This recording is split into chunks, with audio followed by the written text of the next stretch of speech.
Party ఫిరాయింపులకు అభివృద్ధి ముసుగు తోడికి ఉన్నోళ్ళందరినీ మీ పార్టీలోనే చేరుకున్న 190% మీ చేతుల్లోనే ఉన్నది. నిధులన్నీ మీ చేతుల్లోనే ఉన్నాయి, అధికారం అంతా మీదే ఉన్నది, పెత్తనమంతా మీరే చెలాయించారు. ఇవాళ ఏ మున్సిపాలిటీల సమస్య ఉన్నా దానికి ప్రధానమైన కారణం బీఆర్ఎస్ కాదా? దానికి కేసీఆర్, కేటీఆర్, హరీష్ కాదా? ఎందుకంటే కీలమైన శాఖలన్నీ వీళ్ళ ముగ్గురు దగ్గరనే ఉన్నాయి కదా. మిగతా వాళ్ళందరూ వాళ్ళ చేతుల్లో కీలు బొమ్మలే కదా. వాళ్ళు కేవలం తోలు బొమ్మల ఆట ఆడిచ్చారు. మిగతా వాళ్ళని మంత్రుల రూపంలో ముఖ్యమంత్రి గారిని కలవడానికి పోతే కూడా గేటు బయట నుంచే మెడల్ బట్టి నెట్టేసారు హోంగార్డ్స్. మనం చూసినాం కదా.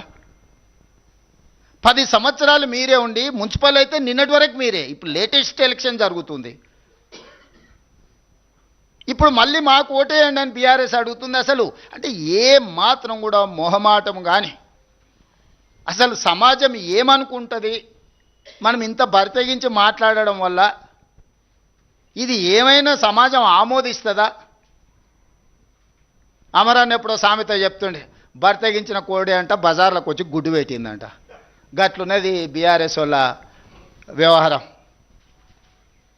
ఇద్దరు హరీష్ రావు గారు, కేటీఆర్ గారు ప్రతి మున్సిపాలిటీ తిరిగి మాకు ఓటేయండి అని అడిగితే బరితెగించిన కోడి బజార్లోకి వచ్చి గాడిద గుడ్డు పెట్టినట్టు ఉంది వీళ్ళు అడిగే విధానం, వీళ్ళు చెప్పే మాటలు. మీరు లేనిది ఏదన్నా ఉంటే ఇప్పుడు మీకు కొత్తగా ఇస్తే మీరు ఏదైనా చేస్తారని అనుకోవచ్చు.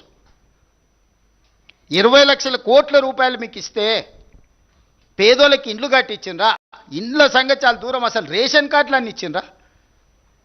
సన్న బియ్యం ఇవ్వాలని వెనకటి చెప్పిండు కేసీఆర్ గారు. ముఖ్యమంత్రి మనవాడు ఏదైతే బియ్యం తింటుండో పేదోళ్ళకి అదే సన్న బియ్యం తినిపిస్తామని ఇచ్చిండా? మీరు జర్నలిస్టులు, మీరు కూడా ఉన్నారు కదా ప్రజాక్షేత్రంలో.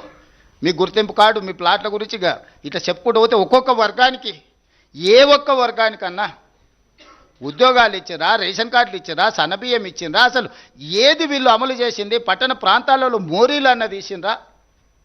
వరదలు వచ్చి కొట్టుకపోతే కనీసం పలకరియనన్నా పలకరిచ్చిరా? ఏమీ చేయకుండా ఇప్పుడు మళ్ళొచ్చి మాకు ఓటేయండి, మేము ఇరగదీస్తాం, పగలదీస్తామని అంటున్నారు. జెర్సేపటికి ఏంటన్నా ఒకరో ఇద్దరో గెలిచారు అనుకో. ఇప్పుడు కేసీఆర్ గెలిచిండు, ప్రతిపక్ష నాయకుడు అయ్యండి. ఎప్పుడన్నా సభకు వచ్చిండా? నాయకుడే ఎట్లుంటే కిందోళ్ళు ఎట్లుంటారు? రేపు వీళ్ళు వస్తారా మున్సిపాలిటీకి? ఆవు చేనులో మేస్తే దూడేమన్నా గట్టు మీద మేస్తే అది కూడా గంటకే పోయి మేస్తుంది. 25 నెలలో 26 నెలలు అయింది. జీతభత్యాలు తీసుకుంటుండు, ప్రతిపక్ష హోదా తీసుకున్నాడు, క్యాబినెట్ ర్యాంక్ పవర్ ఎంజాయ్ చేస్తున్నాడు, ప్రభుత్వం నుంచి అన్ని వసతులు పొందుతాడు. ఒక్కసారి కూడా సభకు రాలే. ఒక్క సమస్య మీద చంద్రశేఖరరావు గారు ప్రతిపక్ష నాయకుడిగా పని చెయ్యలేదు. ఇది మీ కళ్ళ ఎదుటనే జరుగుతున్న విషయం కదా. మిగతా వాళ్ళు వచ్చినా కూడా సభను ఎట్లా నడవకుండా అడ్డుకోవాలనే ప్రయత్నం చేస్తున్నారు తప్ప సభలో ఏమన్నా విషయాలు ప్రస్తావించారా? ఇన్నిసార్లు శాసనసభ జరిగితే రేపు మున్సిపాలిటీలో అప్పితప్పి ఆడొగరు ఈడొగరు ఎవరైనా కౌన్సిలర్లు, కార్పొరేటర్లు గెలిస్తే వీళ్ళు ఆ మున్సిపాలిటీలలో జరిగే అభివృద్ధికి వీళ్ళు సహకరిస్తారా?